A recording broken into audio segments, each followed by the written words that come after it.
गाबोननि बेलायाव रन्जन दैमारि सारजों लोगोसे जायफोरा हाई कर्टआव कनभिक्ट खालामजानाय बिथांमोननि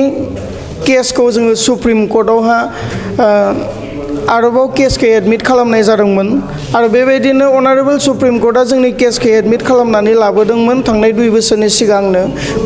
एडमिट जाखांनायनि उनाव जोङो बेल पिटिशन गोबां एपिल खालामबोदों गोबां डेटफोरा डिफार जाबोदों नाथाय फैयै गाबोनखौ मोनसे जोङो डेट मोनदों बेल हियारिंनि थाखाय जोङो बिनिखाय गाबोन जों अनारेबल सुप्रिम कर्टआ रन्जन दैमारि सारजों लोगोसे जायफोरा हाई कर्टआव कनभिक्ट खालामजानाय जोबथेसालियाव जोबथेजानानै दङ बिथांमोननि थाखाय जों बेल होगोन बेखौनो गोसो गोरबोजों जों आनान गसाइनियाव आरज खालामदों आरो जोङो केन्डेल लाइट खालामदों आरो बेजोंनो लोगोसे आं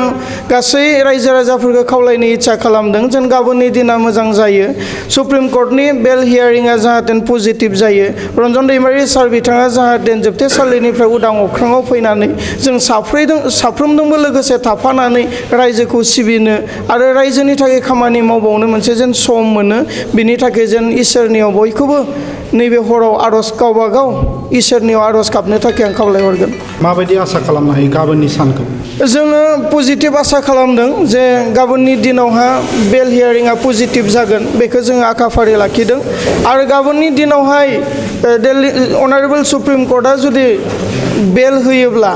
समग्र रायजो राजाफोरखौ मोनसे रंजानो थाखाय जोङो खावलायगोन आरो मिडियानि गेजेरजों प्रेस मिटनि गेजेरजों ससियेल मिडियानि गेजेरजों मबाइलनि गेजेरजों जों बे हुबो बार्ता एबा देरहासारनायनि मोनसे गोजोन रादाबखौ रायजोनि गेजेराव हरगोन जेब्लानो जोंनिफ्राय पजिटिभ रिजाल्टखौ मोनोब्ला जेन बयबो गावबा गाव ससियेल मिडियायावहा जायफोरा फेसबुक वाट्सएप इन्स्टाग्राम सलायो बिथांमोना गावबा गाव रन्जन दैमारि लंलेप बे बाथ्राखौ लिरनानै जों ससियेल मिडियायाव गोसार होगोन बेखौबो आं गुरैयै खावलायगोन आरो गाबोननि दिनाव जुदि पजिटिभ रिजाल्टआव ओंखारोब्ला गाबोननो सारा जेन जोबथेसालिनिफ्राय उदां जाबोगोन बे नङा आरो बेयाव माखासे प्रसेस थागोन बेखौ जोङो जाजमेन्ट कपिखौ जोङो गुवाहाटी हाई कर्टआवहा बेलनि थाखाय एपिल खालामलायनांगोन बेनि उनाव आरो माखासे जेलनि प्रसेस थाबावगोन बेबायदियै सानसे साननैनि गेजेराव प्राय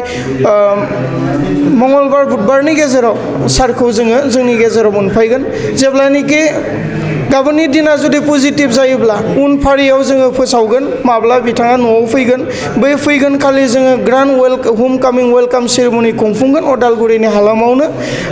बैखिनि समखौ नेनानै थादो आरो बैखिनि समा सफैयोब्ला साफ्रोम रायजो राजाया जोंनि खावलायनाय बायदि बे हाबाफारियाव बाहागो लाफैनो थाखाय आं गुरैयै खावलायहरनाय थागोन दिनै मोनबेसे आफादफोरा दिनै बे केन्डेल लाइटिं हाबाफारियाव बाहागो लाफैदों दिनै जोंनि बे केन्डेल लाइटिं हाबाफारियाव 7टा अर्गेनाइजेसनफोरा